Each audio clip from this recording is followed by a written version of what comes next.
Hello and welcome to बाइक्यूल्स। तो series चल रही है अपनी 10 मिनट्स 10 पीवाईक्यू सीरीज़। चैप्टर चल रहा था ह्यूमन रिप्रोडक्शन। अब तक 3 लेक्चर हो चुके हैं, इसके 30 पीवाईक्यू हम सॉल्व कर चुके हैं। आज है 4th लेक्चर। तो चलिए बिना टाइम वेस्ट किए स्टार्ट करते हैं। Which of the following hormone levels will cause release of ovum that is ovulation from graafian follicle. अब देखो मेंस्ट्रुअल साइकिल का ये डायग्राम, ये जो चार्ट मतलब दिया हुआ है, ग्राफ दिया हुआ है, ये आपने पढ़ा होगा। तो हम देखते हैं 14th डे के आसपास ओव्यूलेशन होती है और इस टाइम पर LH पीक पर जाता है। LH पीक पर जाता है तो ये मैच्योर फॉलिकल यानी ग्राफियन फॉलिकल रप्चर होता है और जिसकी वजह से ओवम रिलीज होता है। तो टेक्निकली इसका आंसर आना चाहिए हाई कंसंट्रेशन ऑफ LH यानी कि ल्यूटिनाइजिंग हार्मोन। इसी को हम LH सर्ज भी बोलते हैं। पर यहाँ पर ये क्वेश्चन देखो जो 2020 में पूछा गया है, इसमें ऑप्शंस देखो। क्या यहाँ पर होगा हाई कंसंट्रेशन ऑफ प्रोजेस्ट्रॉन? नहीं, प्रोजेस्ट्रॉन का तो लेवल ही यहाँ बिल्कुल डाउन है। Low concentration of LH, LH तो बड़ा है। Low concentration of FSH, FSH भी पड़ा है। उसके बाद क्या है, high concentration of estrogen. Technically तो यहाँ LH होना चाहिए था आंसर में, LH सर्च के बारे में बात की जानी चाहिए थी, पर सबसे कन्वीनियंट ऑप्शन हमें यहाँ डी लग रहा है और आंसर की के हिसाब से भी डी है। ठीक है, तो यहाँ पर आंसर क्या आ जाएगा, high concentration of estrogen. Again ये ऑप्शन फ्रेमिंग में थोड़ी सी दिक्कत है, तो आप ऐसे क्वेश्चंस के लिए सबसे कन्वीनियंट ऑप्शन को सिलेक्ट कर सकते हो। और दूसरा, अगर ये गलत है तो ये क्वेश्चन सबके लिए गलत है।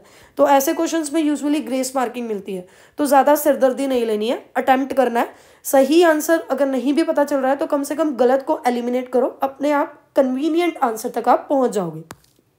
उसके बाद है a temporary endocrine gland in human body is pineal gland, corpus luteum, corpus cardiacum, corpus allatum. अब देखो एंडोक्राइन ग्लैंड कौन से होते हैं, ये होते हैं डक्ट लेस ग्लैंड। इनकी कुछ सिक्रीशन होती है डायरेक्ट ब्लड में, जिन सिक्रीशन को हम हार्मोन्स बोलते हैं। अब आपने ह्यूमन रिप्रोडक्शन में ही पढ़ा होगा, जो कॉर्पस ल्यूटियम है, देखो होता क्या है, जब ओव्यूलेशन हो जाती है तो ग्राफियन फॉलिकल जो है वो कॉर्पस ल्यूटियम में ट्रांसफॉर्म हो जाता है और कॉर्पस ल्यूटियम प्रोजेस्ट्रॉन सीक्रेट कर रहा है और ये प्रोजेस्ट्रॉन एंडोमेट्रियम को मेंटेन कर रहा है। तो यहाँ पर अपना करेक्ट ऑप्शन हो जाएगा option number C. Third question है आज का, changes in gonadotrophin releasing hormone pulse frequency in females is controlled by circulating level of. अब यहाँ पर ये ऑप्शन क्वेश्चन हमें दिया हुआ है, इसकी एक्सप्लेनेशन एनसीईआरटी में कुछ खास है नहीं, पर आपको घबराना नहीं है। ये 2016 का क्वेश्चन है, तब थोड़ा बहुत एनसीईआरटी से बाहर भी पूछते थे, पर अभी जो 6-7 साल से ट्रेंड चल रहा है वो 99% एनसीईआरटी से ही पूछा जा रहा है। तो ऐसे क्वेश्चंस के लिए घबराना नहीं है, जल्दबाजी में कोई अलग सी बुक फॉलो नहीं करनी है, बस इनको पीवाईक्यू के थ्रू ही लर्न करो। इसका आंसर आएगा ईस्ट्रोजन और प्रोजेस्ट्रॉन। वैसे भी अगर आप ऑप्शंस पढ़ोगे तो आपको more convenient option menstrual cycle के केस में ईस्ट्रोजन और प्रोजेस्ट्रॉन ही लगेगा, क्योंकि इनिबिन वगैरह आपको ये तो यहीं पर आउट हो जाएगा, तो ये आपको मोर कन्वीनियंट ऑप्शन लगेगा। उसके बाद क्या है, विच of the following events is not associated with ovulation in human female. Ovulation के साथ क्या क्या कौन से इवेंट एसोसिएटेड नहीं है, ऐसे कीवर्ड्स को ना सर्कुलर कर लिया करो, सर्कल लगा लिया करो, अंडरलाइन कर लिया करो, क्योंकि आपने पढ़ भी लिया ना, पर जब आप ऑप्शन पढ़ोगे उसके बाद हो सकता है आपको क्वेश्चन ध्यान में ना रहे कि नोट वाला था या सही वाला था, और यहीं पर आप बेवकूफ़ी कर जाओगे। तो इसको पहले ही सर्कल कर लो। अब ये देखो ओव्यूलेशन के बारे में पूछा हुआ है, ओव्यूलेशन कब हो रहा है, ओव्यूलेशन हो रहा है 14th डे के आसपास। इस टाइम पे क्या हो रहा है, ईस्ट्रोजन का अमाउंट बढ़ा हुआ है, LH सर्ज आ रहा है। LH सर्ज आने की वजह से ये जो मैच्योर फॉलिकल है, ग्राफियन फॉलिकल है, ये रप्चर होगी और ओवम रिलीज होगा। तो देखो क्या लिखा है, full development of Graafian follicle हो चुका है, इस टाइम तक ग्राफियन फॉलिकल फुली डेवलप है। रिलीज ऑफ सेकेंडरी oocyte, हाँ आपने oogenesis में पढ़ा होगा कि अगर स्पर्म की एंट्री नहीं होती है तो सेकेंडरी oocyte ही रिलीज होता है, क्योंकि सेकेंडरी oocyte की जो मियोसिस है वो तो स्पर्म की एंट्री के बाद ही कंप्लीट होती है। तो ये भी ठीक है, LH सर्च ये ठीक है। डिक्रीज इन ईस्ट्राडायोल, यहाँ ईस्ट्राडायोल ईस्ट्रोजन के लिए लिखा हुआ है, तो क्या यहाँ ईस्ट्रोजन की अमाउंट में हमें डिक्रीज दिख रहा है? नहीं, ये तो इंक्रीज है, तो नोट करेक्ट ही बताना था हमें। तो ऑप्शन डी अपने पास क्या हो गया, इसका सही आंसर हो गया। आज का अपना 5th क्वेश्चन है, menstrual flow occurs due to. Menstrual flow क्यों अकर होता है? तो देखो मेंस्ट्रुअल फ्लो एक्चुअल में है क्या, ये जो एंडोमेट्रियम ब्रेकडाउन हो रही है, जब ये एंडोमेट्रियम बन चुकी थी, उसके बाद आपको याद होगा कि ये जो कॉर्पस ल्यूटियम है यही प्रोजेस्ट्रॉन को रिलीज करता है और ये प्रोजेस्ट्रॉन एंडोमेट्रियम को मेंटेन करके रखती है। जब फर्टिलाइजेशन नहीं होती तो प्रोजेस्ट्रॉन का अमाउंट डिक्रीज होता है, प्रोजेस्ट्रॉन के अमाउंट के डिक्रीज होने की वजह से ही मेंस्ट्रुअल फ्लो स्टार्ट होता है। तो कौन सा ऐसा हार्मोन है जिसकी कमी की वजह से मेंस्ट्रुअल फ्लो हो रहा है? तो वो प्रोजेस्ट्रॉन है। प्रोजेस्ट्रॉन की कमी की वजह से एंडोमेट्रियम जो मेंटेन थी वो ब्रेक डाउन हो जाएगी और मेंस्ट्रुअल फ्लो होगा।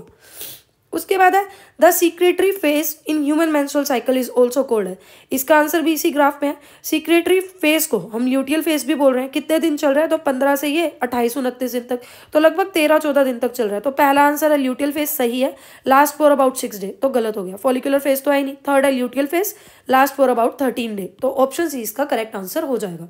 उसके बाद अगला है about which day in normal human menstrual cycle does rapid secretion of LH popularly called as LH surge normally occurs. अब आप देख लो, हर 2-3 साल में एलएच के ऊपर, एलएच सर्च के ऊपर, ओव्यूलेशन के ऊपर क्वेश्चन है।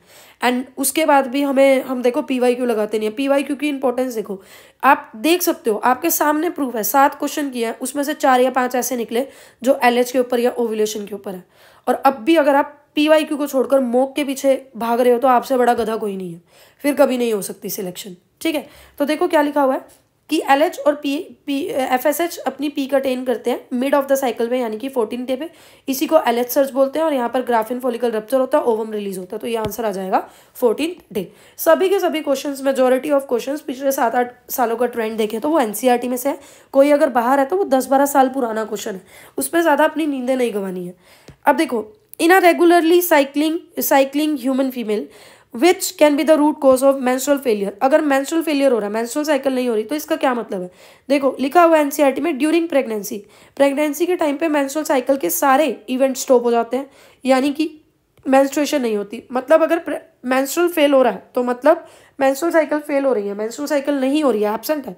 तो यानी प्रेगनेंसी, और प्रेगनेंसी कैसे हुई है? जब ओवम फर्टिलाइज हुआ होगा स्पर्म से। तो ऑप्शन है इसका करेक्ट आंसर हो जाएगा। लेकिन फिर भी बाकी ऑप्शंस आपने पढ़ने हैं और देखना है कि सबसे रेलिवेंट आपको क्या लग रहा है। 39 क्वेश्चन है, करेक्टली मैच बताना। तो फर्स्ट हमें दिया हुआ है मेंस्ट्रुएशन, मेंस्ट्रुअल फेज के बारे में। ब्रेकडाउन ऑफ मायोमेट्रियम, नहीं, आपने पढ़ा होगा कि यहाँ तो एंडोमेट्रियम का ब्रेकडाउन होता है। मायोमेट्रियम तो वो लाइनिंग है जिसमें प्रेगनेंसी के टाइम पे स्मूथ मसल्स की कॉन्ट्रैक्शन होती है। मतलब मायोमेट्रियम में स्मूथ मसल्स है और प्रेगनेंसी के टाइम में स्ट्रॉन्ग कॉन्ट्रैक्शन हो रही है। तो ये तो अपना गलत ही हो गया। ओव्यूलेशन के बारे में बोला हुआ है एलएच और एफएसएच पीक अटेन करता है, बिल्कुल सही बात है, एलएच और एफएसएच पीक अटेन कर रहा है। Sharp fall in secretion of progesterone, क्या एकदम प्रोजेस्ट्रोन गिर रहा है? नहीं, प्रोजेस्ट्रोन का तो मॉडरेट अमाउंट है, जो चल रहा है वैसा ही है। Development of corpus luteum secretary phase and increase secretion of progesterone. Ovulation होते ही कॉर्पस ल्यूटियम बन जाएगा। हाँ जी, ग्राफियन फॉलिकल कॉर्पस ल्यूटियम में कन्वर्ट हो चुका है और इसकी वजह से प्रोजेस्ट्रोन सीक्रेट हो रहा है, बिल्कुल हो रहा है। तो ये अपने पास करेक्ट ऑप्शन है। पर फिर भी अगला ऑप्शन भी पढ़ेंगे। अगला था अपने पास प्रोलिफरेटिव फेज। प्रोलिफरेटिव फेज, जिस टाइम पे यूट्रस में प्रोलिफरेटिव फेज चल रहा है उस टाइम पे ओवरी पे फॉलिकुलर फेज चल रहा है। तो प्रोलिफरेटिव फेज में क्या हो रहा है? रीजनरेशन हो रही है मायोमेट्रियम की? नहीं, रीजनरेशन हो रही है एंडोमेट्रियम की। तो अपने पास ये आंसर आ चुका है। आज का अपना लास्ट क्वेश्चन है which is incorrect about menstruation. Menstruation के बारे में इनकरेक्ट क्या है? अगेन कीवर्ड को अंडरलाइन जरूर कर लिया करो। At menstruation there is abrupt increase in gonadotrophin hormone.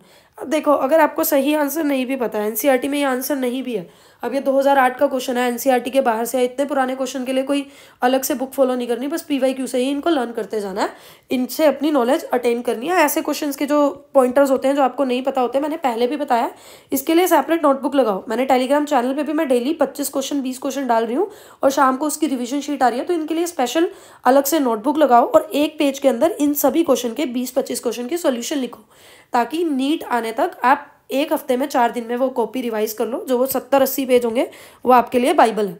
इसके बारे में पूरी स्ट्रैटेजी मैंने एक वीडियो में भी दी हुई है, जिसका लिंक मैं डिस्क्रिप्शन में डाल दूंगी, उसे ज़रूर देखना। ठीक है, तो ऑप्शन अगर नहीं भी पता तो अपनी स्पिरिट कम नहीं करनी है, सारे ऑप्शन पढ़ो। पहले ऑप्शन के बारे में आपको ज़्यादा कुछ नहीं पता। Beginning of cycle of menstruation is called menarche, ये तो पता ही चल गया, गलत है। मेनार्क तो करेक्ट है ये तो। बिगनिंग ऑफ साइकिल को तो मेनार्की बोलते हैं, एंडिंग को मतलब जब सीज होती है तो उसको मेनोपॉज बोलते हैं। ये सही है अपना, और हमें इनकरेक्ट बताना है। During normal menstruation about 40 ml blood is lost, ये भी हमें नहीं पता।